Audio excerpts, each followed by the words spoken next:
Om Namo Bhagavate Vasudevaya.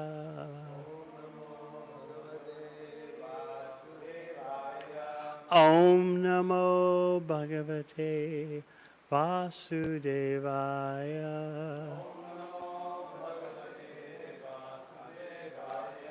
Om Namo Bhagavate Vasudevaya.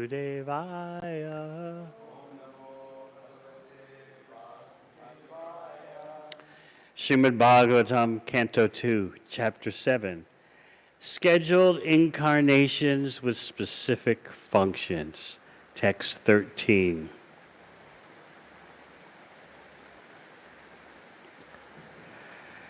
Shirodadavamara Danava Yutapana Unmattanatam Amrita Labdaya Adi Deva Pristena Kachapava Purvidadada Gotram Nidvakshanodri Parivarta Kasana Kandhu Shirodadavam Radhanava Yutapana Unmattanatam Amrita Labdhaya Adi Deva Pristena Kachapava Purvidadara Gotram Nidvakshanodri Parivarta Kasana Kandhu Shirodadavamrita Danava Yutapana Unmattanatam Amrita Labdaya Adi Deva Pristena Kachapava Purvidadara Gotram Nidvakshanodri Parivarta Kasana Kandhu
Jira, milk, Udadav, in the ocean of Amara, the demigods, Danava, the demons, Utapana, of the leaders of both hosts, Unmattanatam, while churning, Amrita, nectar, Labdhaya, for gaining, Adi Deva, the primeval Lord, Pristena, by the backbone, Kachapa, tortoise, Vapu, body, Vidadara, assumed, Gotram, the Mandara hill, Nidrakshana, while partly sleeping, Adri Parivarta, rolling the hill, Kashana, scratching, Kandu, itching. Translation: the primeval Lord then assumed the tortoise incarnation in order to serve as a resting place, pivot for the Mandara mountain, which was acting as a churning rod. The demigods and demons were churning the ocean of milk with the Mandara mountain in order to extract nectar. The mountain moved back and forth, scratching the back of Lord Tortoise, who, while partially sleeping, was experiencing an itching sensation.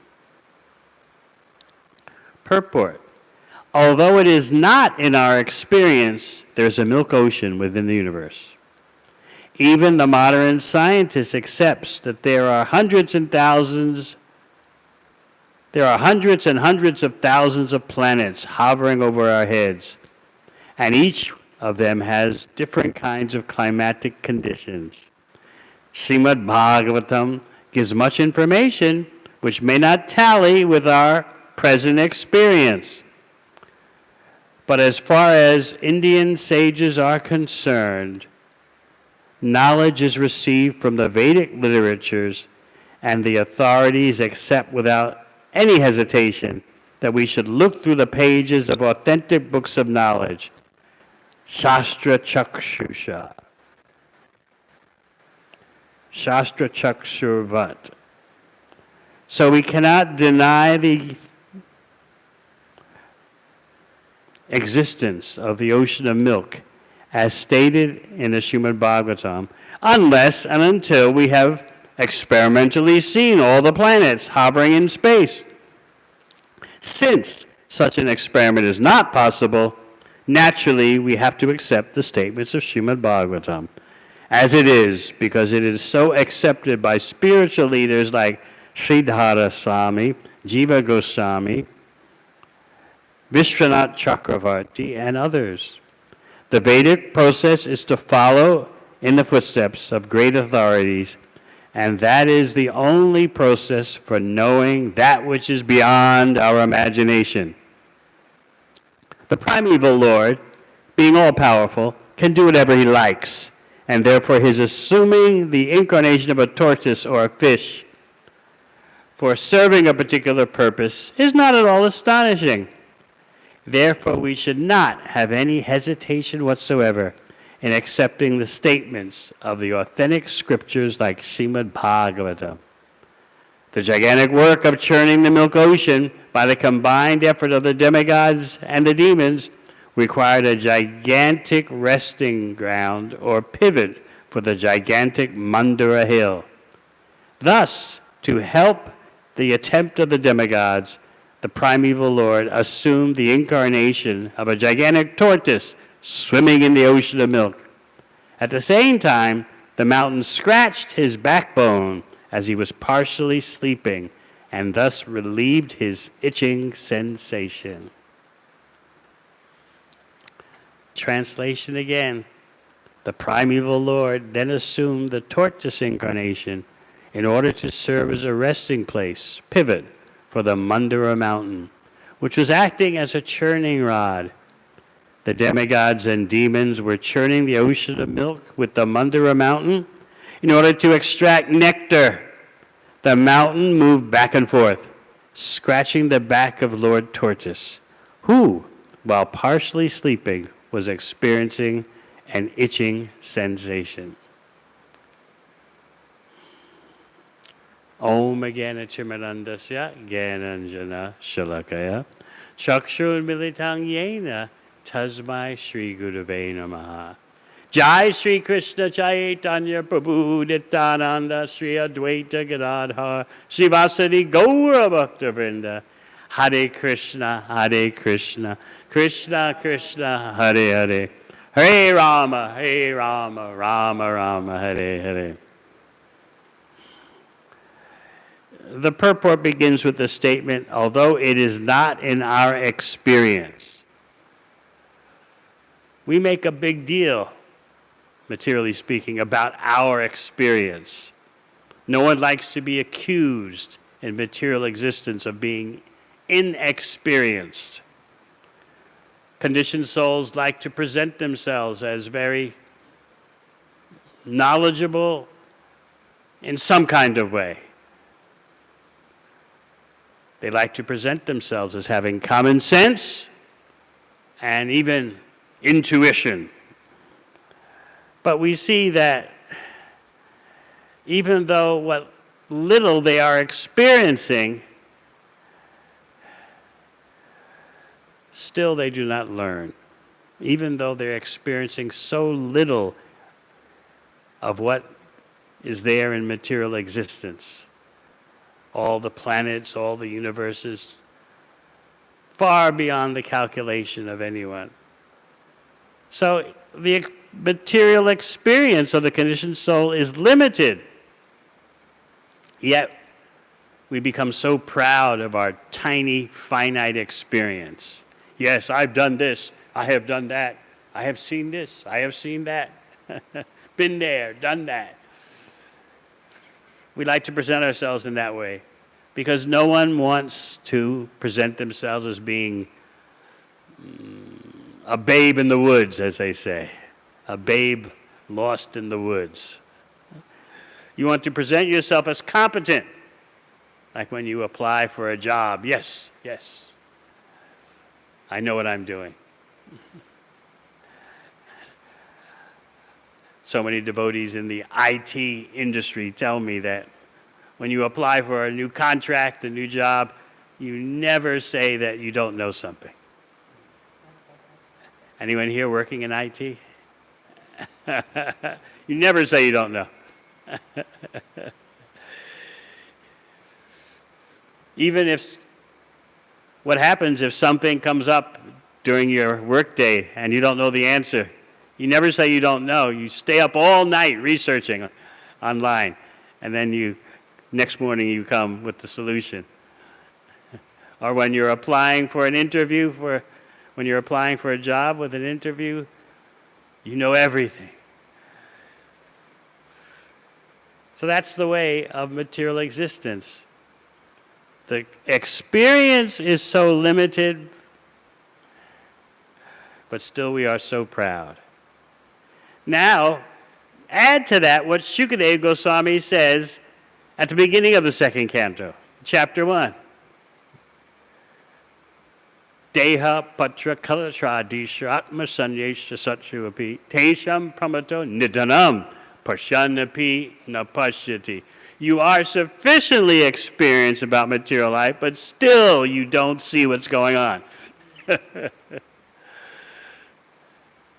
Countless lifetimes you've experienced the futility of material existence, but still you do not learn.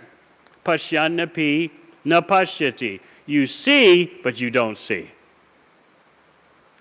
It's right in front of your eyes how the material energy is smashing you, but you don't see it. Because you have pride. I'm experienced, I know what I'm doing. I've got goals. I've got a plan. I've got ambitions. I'm a proactive person. So even though our experience is so limited, still we should be learning something from it. But the power of Maya is so strong that even from our little bitty experience, we don't learn anything. We fail to see Daivyesha Gunamayi Mamamaya Duratyaya. How the illusory energy of Krishna is impossible to figure out, it's impossible to overcome unless you surrender to Krishna. So we would easily surrender to the material energy. Yes, do what you like with me. I am your faithful servant. I'm the faithful servant of Maya. As long as my senses are rewarded, everything is all right. I'll tolerate anything just so my senses are rewarded. So we'll easily surrender to the illusory energy, but we question very rigorously, why should I surrender to Krishna? You are young men. So many opportunities are offered by the material energy. Do this and you'll be fulfilled. Do that and you'll feel satisfied. This is the way for happiness. This is the way for advancement. So many pressures are there. How do you overcome all that? It can only be done by hearing. Hearing the transcendental knowledge immunizes you against the onslaught of the material energy. An onslaught so deadly that even though it's right before your eyes what it's doing, you still don't see it. And you try again, try again. What does Krishna say in Bhagavad Gita? Mudha janmani janmani. Birth after birth you'll be a fool. Not just one time. Maybe you can remember once in your life when you were cheated, bewildered, and you said, never again. I remember as a young person in New York City, I was walking around in Times Square, and someone came up to me asking for help, asking for directions. And the person was such a fast talker, he ended up swindling me out of $20. I felt like such a fool. I said, never again.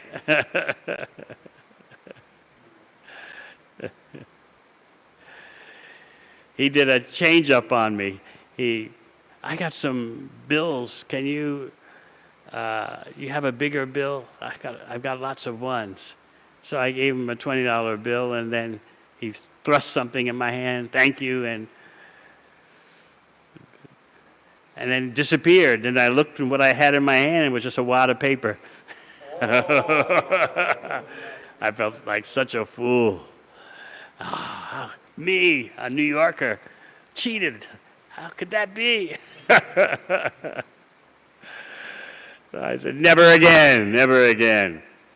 So maybe you can remember some time in your life when you said, no, never. And you're always on your guard. I remember standing on the train platform in Delhi to take the train to Mathura. And I had my small bag with my valuables at my feet. I was standing and the bag was at my feet.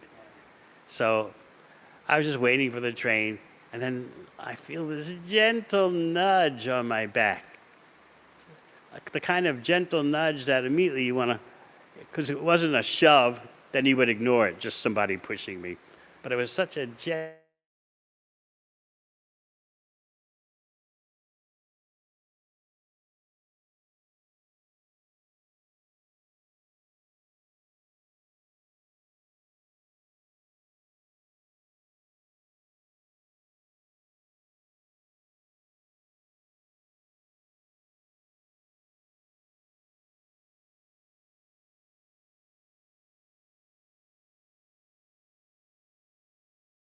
in the eye, and he just kind of went.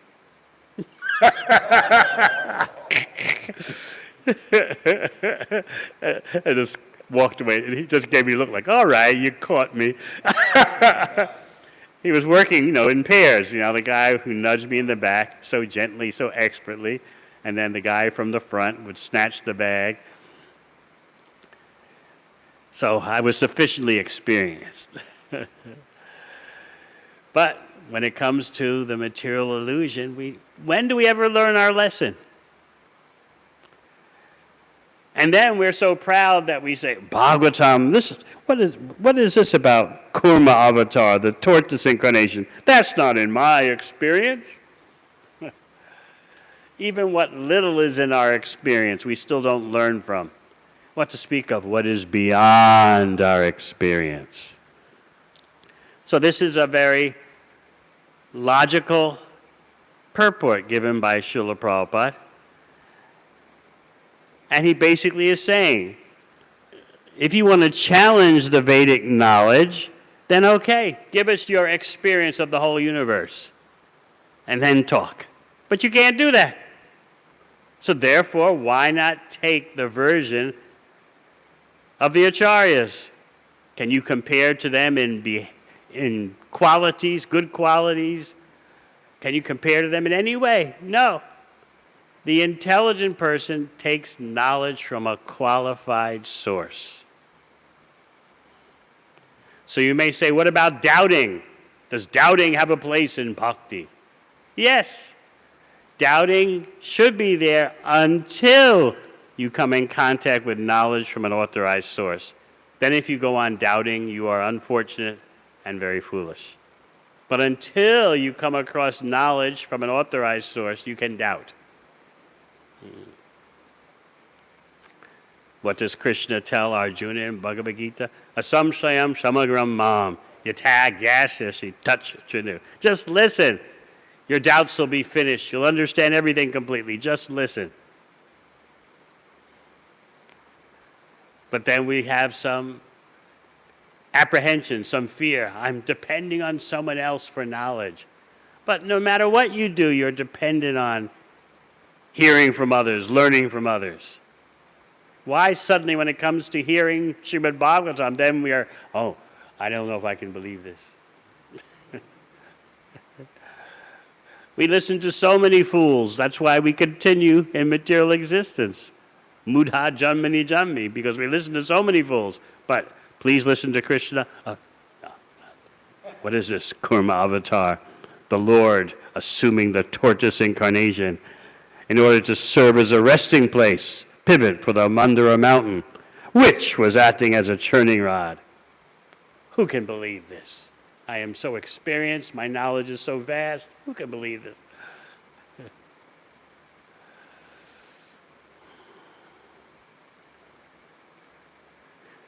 Srimad Bhagavatam humbles us so that we can learn from knowledge that's beyond the range of our senses. And once we're humbled, we can better appreciate that Krishna can do anything, whatever he likes. His Shakti is inconceivable. He is inconceivable.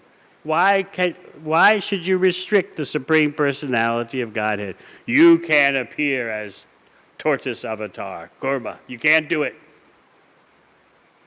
Who ever heard of such a thing? Have you ever heard of it? Have you ever heard of someone becoming a tortoise? Who would want to be a turtle anyway? I want to be a famous, beautiful Hollywood movie star, yes. But who wants to be a turtle? But when the Supreme Personality of Godhead appears as Kurma avatar, all the infinite six opulences are there.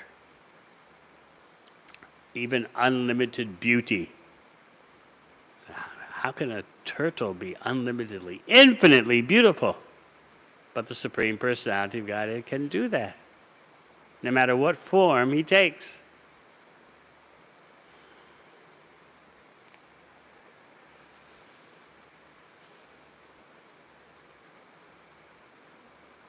We hear that the mountain moved back and forth, scratching the back of Lord Tortoise, who, while partially sleeping, was experiencing an itching sensation.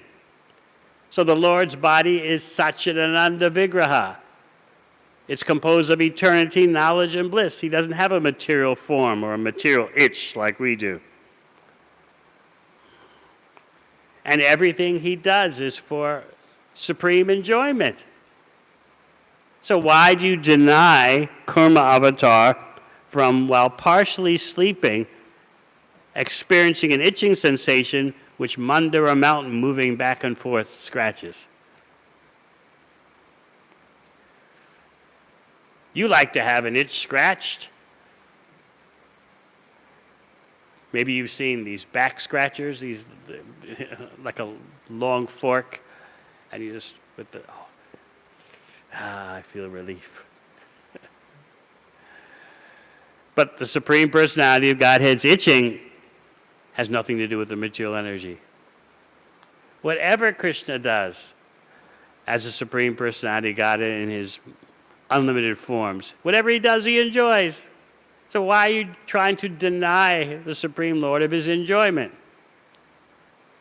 Even in our conditioned life with our material bodies, we like to have the itch scratched. And we think, oh, that feels better. I remember I was a camp counselor for one summer when I was 17. And this is the summer camp was for kids from school who would go off for 2 weeks in the summertime for camping. And so there was a nature instructor attached to our camp. And he would take the kids out into the forest and point out this tree, this plant. But there were so many mosquitoes in the forest. And the kids were all disturbed. I was disturbed. But we noticed that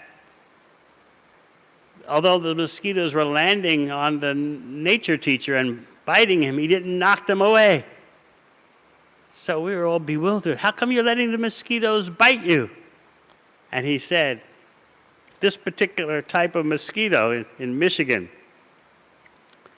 you let it bite, it puts the stuff that makes the bite itch into you, and then if you don't bother it, the mosquito sucks it back out. So you just tolerate. I don't know if that's true for all mosquitoes, but maybe not. Bengali mosquitoes are. Huh? Yeah, it bites you. It takes the blood, and while taking the blood, it injects in you the chemical that causes the itch. But then before the mosquito leaves, it sucks it back out, and then there's no itch. So the nature teacher was telling all the kids and me that, and we were like, well, I'm not going to let any mosquito bite me. No way. We had the knowledge, but we couldn't act on it because we couldn't control our senses. No, as soon as the mosquito lands on me, of course I'll have to scratch later, but so what? I smashed the mosquito. Of course, what does Prahlad Maharaj say about scratching the itch? It's different. Kanduyanena kavayo ibaduka dukam. Tripnanti neha. Bahudad. What is it? Tripnanti neha. Kripana. Bahuduka bhaja. Manasijam. Kandutivan manasijam. Vishaheta dhira. So this verse by Prahlad runs contrary to the whole so-called Western civilization. Western civilization, so-called civilization, means as soon as there's an itch, immediately scratch it. That's what life is all about. Feel fortunate that you have an itch, and then you scratch it, and you're even more fortunate. Reminds you of Prabhupada giving a talk in Vrindavan. Yes, it was right before his lecture. There was Guru Puja, and Prabhupada was sitting on the Vyasasan in the Krishna Balaram Mandir. And while the Guru Puja was going on, one devotee was fanning Prabhupada, peacock fan. And Prabhupada kept looking at the devotee during the Guru Puja while Sri Guru Charana Padma. And the devotee was wondering, why is Prabhupada looking at me like that? Maybe I'm not fanning right. Maybe I should fan more. And then the Guru Puja ended and the Prema Dwani. And then the devotee was still fanning Prabhupada. And Prabhupada just looked at him, held out his arm, pulled up his kurta sleeve, and said, you feel an itch. You scratch once. You scratch twice. You scratch 3 times. Why do you stop? And the devotee was like, oh, I don't know what this is all about. Why do you stop? You stop scratching not because you feel pleasure, you stop because there's blood. The devotee was like, oh, Prabhupada knows me.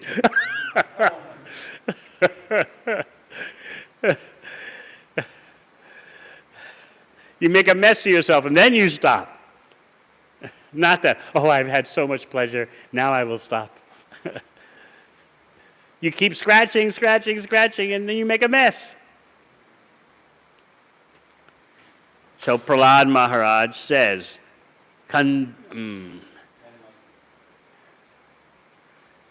it's like rubbing two hands together to relieve an itch. And the fool never learns from that scratching business. There's an itch. Oh, must be scratched. I'll be fulfilled. I'll be happy. But someone who is Dhira tolerates the itch and avoids so much suffering, Prahlad says.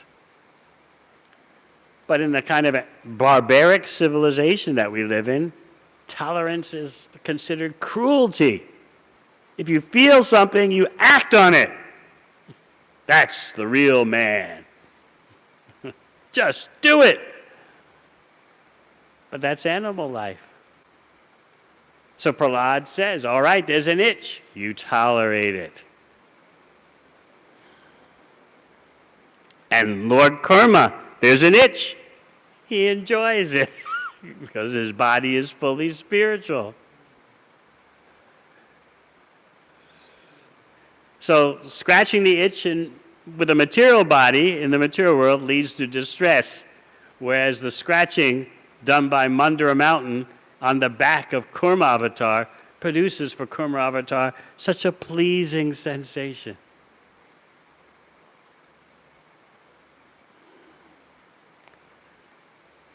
On the material platform, there are the senses. And on the spiritual platform, there are the spiritual senses. Lord Kurma's senses are certainly not material. So why do you want to deprive Kurma Avatar of his pleasure? Oh, this is mythology. Oh, I cannot believe this. Have you seen every corner of the universe? You haven't even seen all of this universe, what to speak of the spiritual world. You should think, in your right state of mind, you should think, just see how unlimited are the ways my Lord enjoys. Even with a mountain on his back, and he's a turtle, and the mountain is scratching his back, he's still the supreme enjoyer. Govindamadi Purusham Dhammaham Bhajami.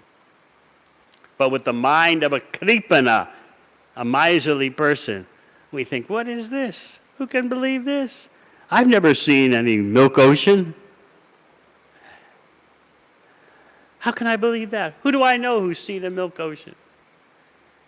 So you base your material life on your limited senses and the limited senses of others. They tell you, you want to be happy, do like this, and you rely upon that, right? Yeah, oh, thank you. You don't understand. You're molding your life by depending on imperfect persons with tiny, limited, imperfect senses. You don't think about that. Oh, so-and-so said such and such.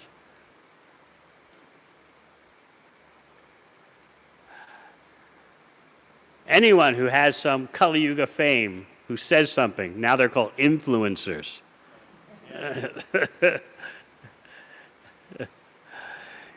One devotee in New Jersey, he was making some products, some health products. And so he knew as a marketer what to do. I've got to sign up some influencers who have a big online presence, and then they can say, I use such and such a health product, and then everyone will follow. So he said, that's how to do it. That's how to do business these days. You have to recruit some influencers. But then in New York, the restaurant owners are complaining that they hire these influencers. Oh, please come to my restaurant, and then go online and tell everyone, I ate at Joe's Italian restaurant, it was really great. And then your thousands of followers will all go to Joe's.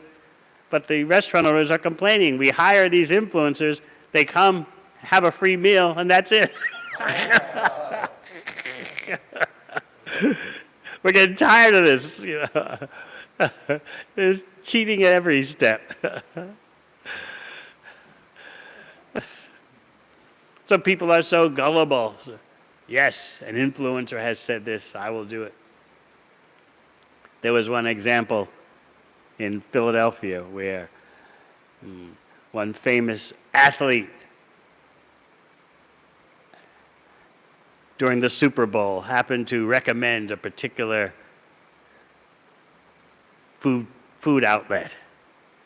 And the next day, a long line of people out the door and around the corner, they were lined up to get some sandwiches from this place, just because the athlete had said, oh, yeah, it's a good place.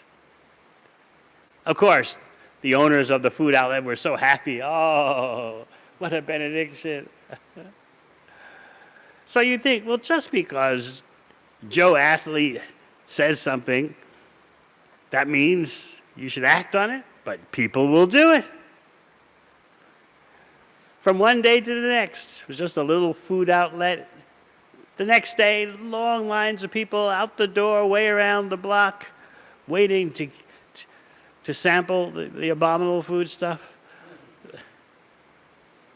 So that is material life. And even you may know it. I know, I'm not going to follow those influences. You're still under someone's influence. You can't help. That's the way the illusory energy works. So why not take the influence of Shukadeva Goswami, Jiva Goswami, Vishwanath Chakravarti Thakur? Of course, then if you're a new devotee, you may fear, well, what if I give my family or friends the second canto and they read about Lord Tertius? How am I going to explain that?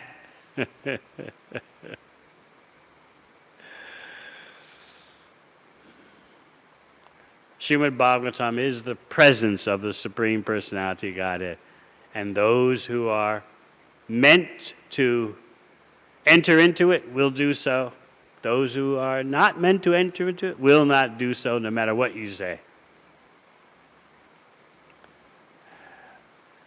That is one of the miracles of book distribution.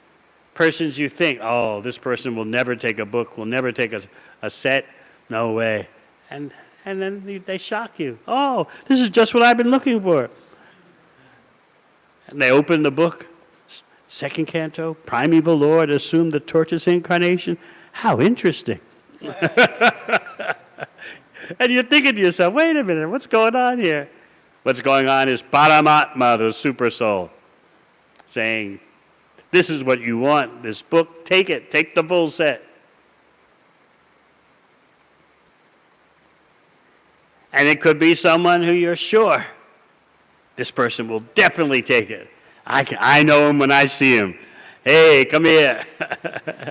You try one of Mahotsaha's lines. Yeah, I know it's going to work on him. And the person just, nah, not interested. What is this? I thought I had it all figured out.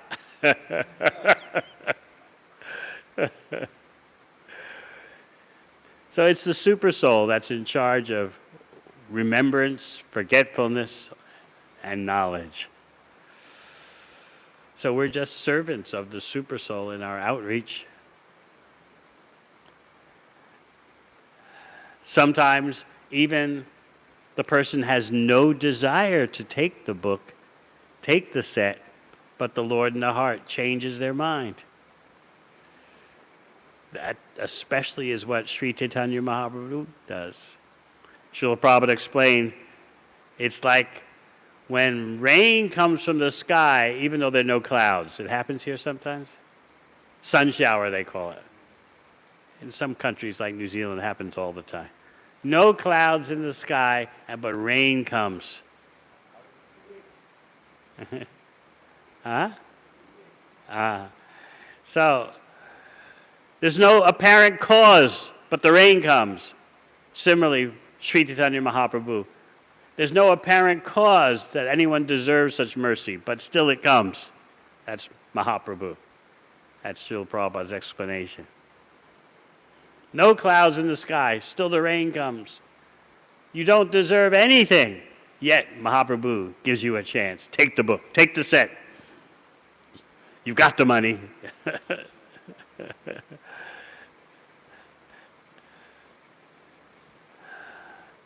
So this is Lord Chaitanya's Sankirtan movement. He's bestowing mercy through the heart, even to persons who don't want Krishna. They say they don't want Krishna. But because of the sincerity of the Sankirtan devotee, the Lord in the heart of the Sankirtan devotee notices, you're being very sincere. And then the Lord in the heart of the person you're approaching says, you should take this set. So we should not forget the super soul's role in our outreach efforts. We may get discouraged. Oh, I don't know if I can do this. Person after person is rejecting me. I know so many persons who become devotees after taking a book from a book distributor that only distributed one book that day. Because I ask, how did you become a devotee? Well, I met so-and-so on the street. And I say, well, who is it? And they tell me. Then I go talk to that devotee. And the devotee says, that was the worst day I had in my life. I wasn't doing anything on book distribution. I was thinking, when can I get out of this and go back to the temple? I'm tired of this. And so the devotee is shocked. You mean that one person who I sold the book, one person the whole day took a book from me. And that person becomes a devotee. So you don't know how Krishna is going to use you. When I was a Sankirtan devotee in New York, I just couldn't distribute a lot of books. I really tried. They gave me the nickname, the other Sankirtan devotees, they gave me the nickname, the Hard Luck Kid. Because I was trying and trying, but just no one would take any books from me. But what I didn't notice, because I was a neophyte, what I didn't notice was that so many persons I met who did take a book from me became devotees. But I was not noticing that. I was just lamenting, oh, I can't do the number of books like by Sheshika Prabhu and like this one and that one, and I was just always lamenting. Now I look back and I see so many persons still devotees today. They met me on the streets of New York. And they told me something I was unbelievable. They said, you look so blissful. I said, blissful? I was thinking, when can I get back to the temple and get some maha?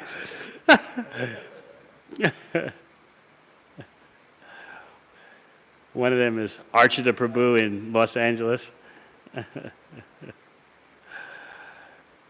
Another one, well, former president of Brooklyn Temple.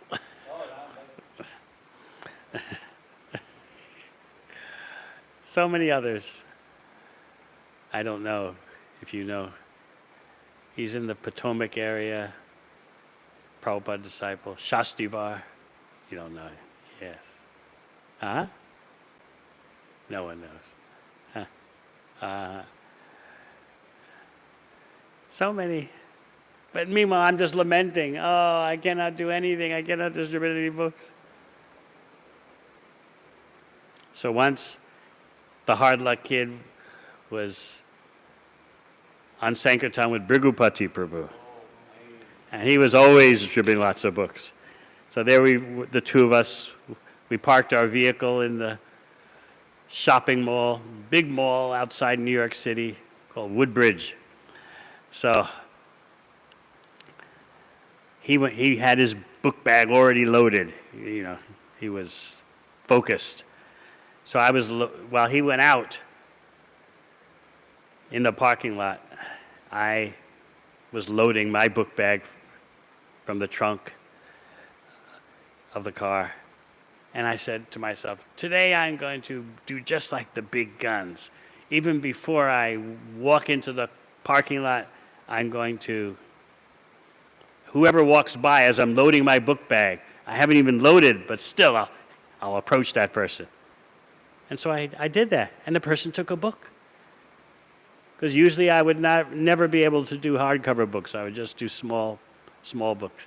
But I handed a person a hardcover Krishna book, and the person took it. I said, wow, this is how the big guns do it. They're always ready. No matter they haven't even loaded up their book bag, and they're approaching people as the person walks by the car. Let me do that again. Next person came by. I was still at the back of the car loading. Stopped the person. Person took another hardcover book. I said, what's going on? Then I quickly loaded my book bag and went out into the parking lot. Every person I approached took a hardcover book. It was so crazy. Brigupati Prabhu comes running over. What's going on? He said, what's going on here? You got a new mantra? You haven't been telling me? What's happening? What's the secret? Because everyone knew I never could distribute any books practically, what to speak of hardcover books. So I told Brigupati Prabhu, you're asking me what's going on? I don't know, but one thing I can tell you for sure, after 2 years of doing nothing 7 days a week, I know it's not me. I know I'm not the doer. So from that day on, I was just floating on clouds. Just everyone would take books. It's just like Krishna said, all right, enough of your nonsense. I'm turning on the switch.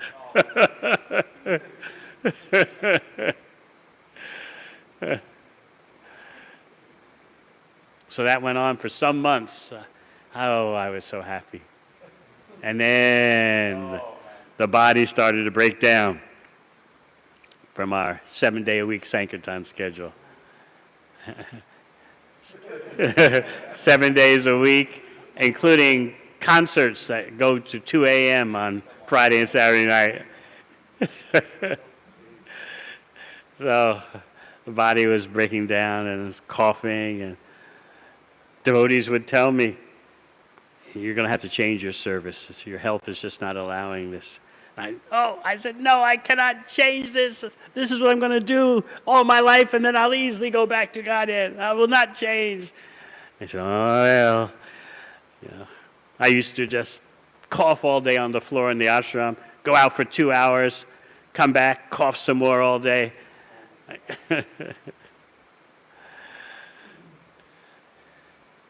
Finally, I realized Krishna wants to change my service. Right at the time when Prabhupada was angry that his books weren't being published. So then I went to the BBT as the last eyes on Prabhupada's books before they went to the printer. Jayadvaita, he was then a brahmachari. He did the heavy lifting, the main editing work, and I was the last eyes. So I still remember the last book I distributed. I was at the bus terminal. Someone walked by just 3 feet away from me. And I had to pray to Krishna, please give me the strength to approach the person. And the person took the hardcover book, and I knew that's about it for you. And then went to Los Angeles and joined the BBT. My point is, Krishna is in control, whether we realize it or not, and we pray to cooperate with Krishna's plan. Ishwar sarva bhutanam hriddeshe arjuna tishtati. I'm seated in everyone's heart.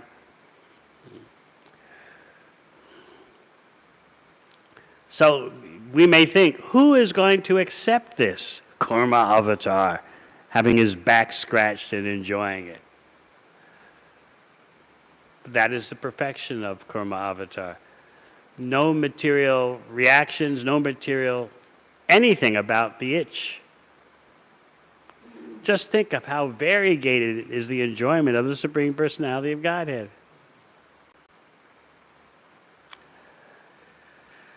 All right, any questions?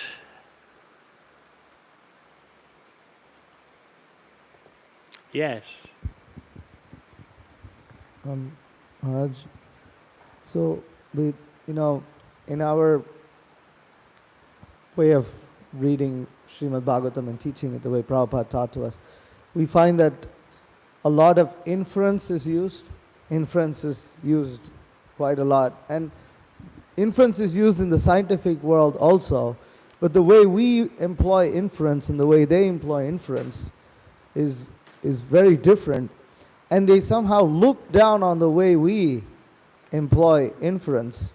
For instance, if we say that, well, we don't know an animal, you don't know what kind of animals exist, all kinds of weird animals, so why can't the Supreme Personality of Godhead come as a tortoise? It's just something like that. They say this kind of inference is whatever, they call it uneducational or whatever. Meanwhile, they force you to accept so many unproven assumptions. They just intimidate you, that's all. They say God of the gaps. Whenever there's a blank in your knowledge, you fill it with God. So I say, okay, matter of the gaps. Whenever there's a gap in your knowledge, you fill it with matter.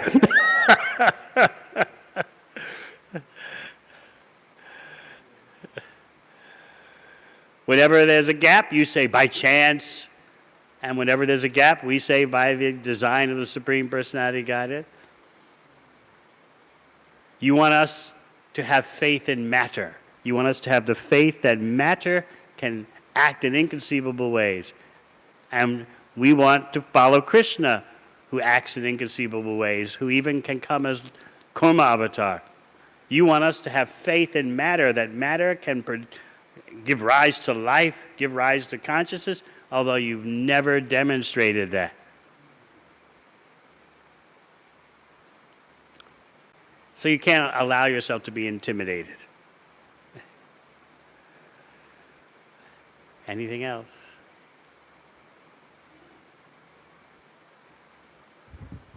Hare Krishna Maharaj. Maharaj, you were speaking on how people are always influenced by something or someone all the time. And, myself, being, conditioned and, being egotistic and etc. I like to think myself to be influenced by the Bhagavatam and Shukadeva Goswami, but in reality, if I were to take a hard look, I see that I'm influenced by the modes of material nature. So, although, what's the solution? How to transcend the mind and, be influenced by the Bhagavatam and not by the previous vasanas and previous impressions. And one has to know how to take shelter of Srimad Bhagavatam, just like Sanatana Goswami advises in his Krishna Lila Stava. Very nice BBT version of that, translated by Gopi Pranadana Prabhu. Sanatana Goswami says, the Bhagavatam is my companion, my friend, the life of my life. It's a personal thing, because Bhagavatam is the literary presence of the Supreme Personality of Godhead. So you have to know how to take shelter of Bhagavatam, which is your right, especially if you're serving the Bhagavatam. You have a right to take shelter. You're my everything, Sanatana Goswami says. You know those 5 verses in Krishna Lila Stava?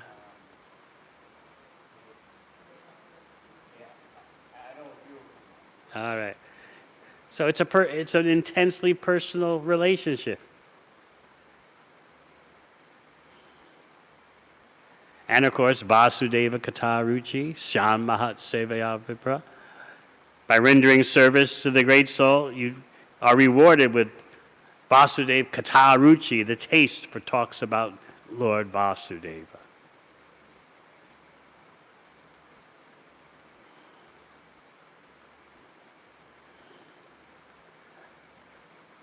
Anything else? Yes.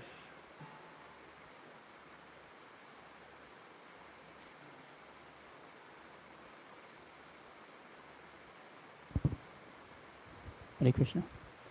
It was interesting that when you was talking about this, the experience, like something that's not in our experience, and when we see it or we come across it, how we make the judgments. For example, while I was reading the Bhagavatam, it would talk about like mountain has life. I, while I was growing up, being in South America, growing up, had a little experience. We actually used to see stones that I agree. Like I could see this because while I was growing up, there were stones that actually grows, and symptom of life, you could see something that grows, has life. So when it came to like, it talked about like the experience when it talks about like the birth, giving birth in this world, and it's coming from one individual. I was like, this far up. I can't, it was like your mind started to play games with you at that point. Like this is not possible. But one thing I want to understand is like when you experiencing these things, our mind kind of like play a lot of games with us. How can I tell or how can I know like, it's very difficult to see, even though with my experience, the things I go through, like if one is actually guiding you in the right way or, guiding you based on what it is that they might have a desire. How can I know I'm being guided like through like performing devotional service? How, my senses, my experience might tell me something different just based on what it is that I'm seeing. Where's the guidance coming from? It's coming from, different devotees, senior authorities sometimes, but my mind is like bewildered. So, A devotee is always happy to hear anything that can help the devotional service, his or her devotional service. If you have that attitude, some other Krishna will protect you. thank you. Feedback is the breakfast of champions. Of course, you have to know how to receive feedback and how to give it.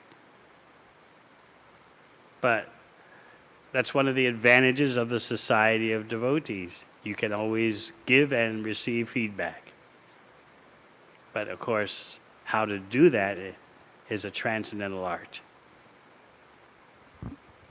Thank you. But you have to be open. And finally, what I would say is you have to learn the sport of Vaishnava watching. Watch how other devotees do things. And wow, I can never do that. How can I be like that? Always have that eager, open attitude. Even if it's a new bhakta. How come this new bhakta is just so enthusiastic? I remember I used to be like that before I realized I knew everything.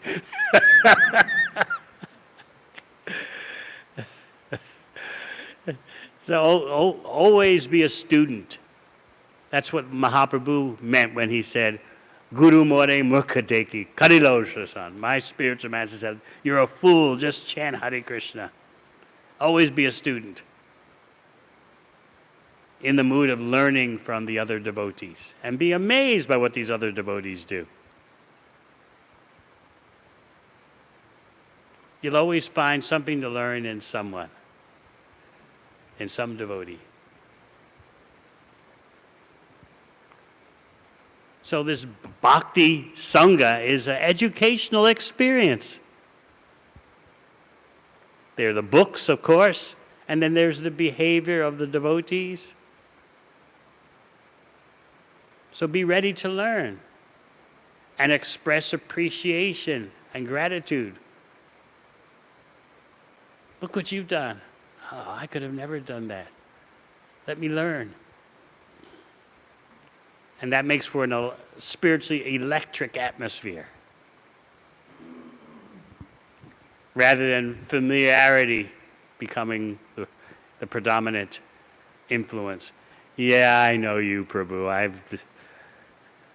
I've been around for a couple of years now. I know you're not much. You have to pray to Krishna that you don't develop that attitude of familiarity. You should always be in a state of wonder about devotees. How does this devotee do this? How does this devotee do that? And then every day in bhakti will be exciting. But as soon as you let the familiarity creep in, Oh, that Prabhu, I've been seeing him for 2 years now. Nothing special. As soon as that attitude predominates, then you lose your freshness. So you have to pray to Krishna, because the material tendency is to develop that familiarity attitude. So you have to pray to Krishna to counteract it. I think I know everything, but I actually don't. I don't know the full glories of this devotee. Let me see it. Please empower me to see the glories of the devotees. And that doesn't mean just the devotees far away. No, you got to start with what's right around you.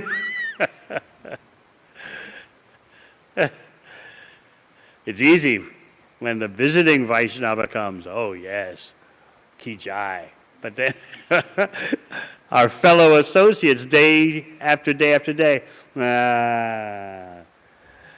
I was hungry, and then there was just a little prasad left, and he ate it all. He mistakenly took my dhoti.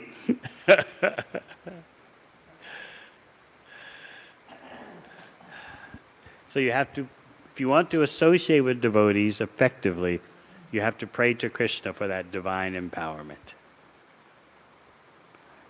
All right. Thank you very much. Hare Krishna.